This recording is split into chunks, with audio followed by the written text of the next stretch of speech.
Hello guys, welcome to cricket தகவல்கள்.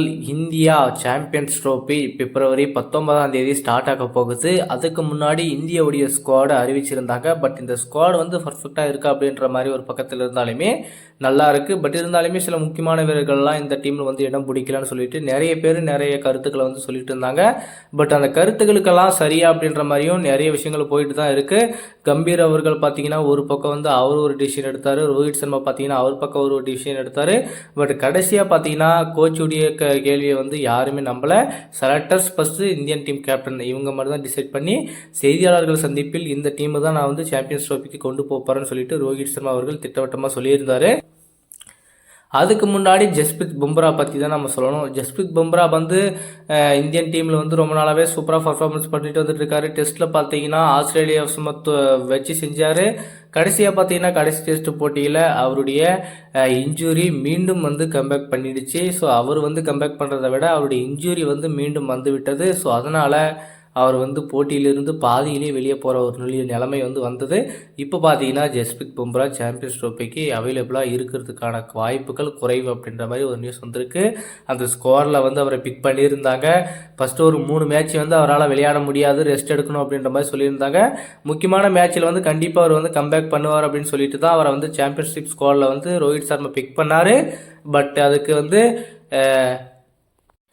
இப்போது அந்த இன்ஜுரி ஹெவியாக இருக்குமோ அப்படின்ற மாதிரியும் ஒரு கேள்விகள் போயிட்டுருக்கு. ஸோ என்ன பண்ண போகிறாங்க, ரோஹித் சர்மா என்ன பண்ண போகிறான்னு தெரில. எலும்பியல் நிபுணர் என்ன சொல்லியிருக்காங்கன்னா, ஜஸ்பிரித் பும்ராவுடைய முதுகு பகுதியில் என்ன பிரச்சனை இருக்குது, இன்னும் அந்த வீக்கம் குறையாமல் இருக்கிறதுக்கான காரணம் என்ன அப்படின்னு சொல்லிட்டு டீப்பாக வந்து ரிசர்ச் பண்ணிகிட்டு இருக்காங்க. ஸோ கண்டிப்பாக பும்ரா அவர்கள் இந்த சாம்பியன்ஸ் ட்ரோஃபியில் விலகுவது ஒரு 90% உறுதி அப்படின்ற மாதிரி தான் வந்து சொல்கிறாங்க. ஒருவேளை வந்து டாக்டர்ஸ் வந்து நீங்கள் ரிஸ்க் எடுக்கக்கூடாது, நீங்கள் ப்ளே பண்ணக்கூடாது அப்படின்ற மாதிரி சொன்னாங்க அப்படின்னா கண்டிப்பாக பும்ரா இந்த சாம்பியன்ஸ் ட்ரோஃபியில் கண்டிப்பாக இருக்க மாட்டார்.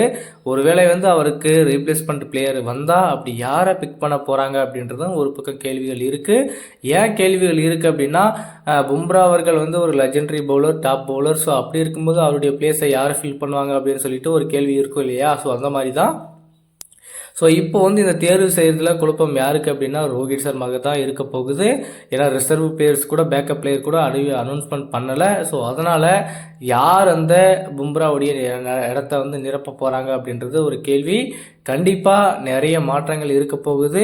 ஸோ முக்கியமான வீரர்கள் வந்து உள்ளே வருவாங்க அப்படின்னு எதிர்பார்த்துட்டு இருக்கோம். முகமது சிராஜ் ஏன் அவரை வந்து பிக் பண்ணல அப்படின்னு சொல்லிட்டு கேள்விகள் போயிட்டுருச்சு. ரோஹித் சர்மா அதுக்கான விளக்கத்தை கொடுத்தாரு. அவர் வந்து ஓல்டு பாலில் வந்து சரியாக போட மாட்டேன்றாரு. ஸோ அதனால் அவர் வந்து பிக் பண்ணணும் அப்படின்ற எண்ணம் எனக்கு இல்லை அப்படின்னு சொல்லிட்டு அவர் சொல்லியிருந்தார். ஸோ அதனால் மேபி பும்ராவுடைய ரீப்ளேஸ்மெண்ட்டுக்கு அவரை கொண்டு வரதுக்கான வாய்ப்புகள் இருக்கா அப்படின்றது கூட கேள்விகள் இருக்குது. ஸோ நம்ம பார்ப்போம். பும்ராவுடைய சரியான ரீப்ளேஸ்மெண்ட் யாராக இருக்கும் அப்படின்றத பற்றி கமெண்ட்டில் சொல்லுங்கள். ஒருவேளை பும்ராவுக்கு ரீப்ளேஸ்மெண்ட்டாக சிராஜ் அவர்கள் உள்ள வந்தால் நல்லா இருக்குமா இல்லையா அப்படின்றத பற்றியும் உங்களோட கருத்துக்கள் மறக்காமல் கமெண்ட்டில் சொல்லுங்கள்.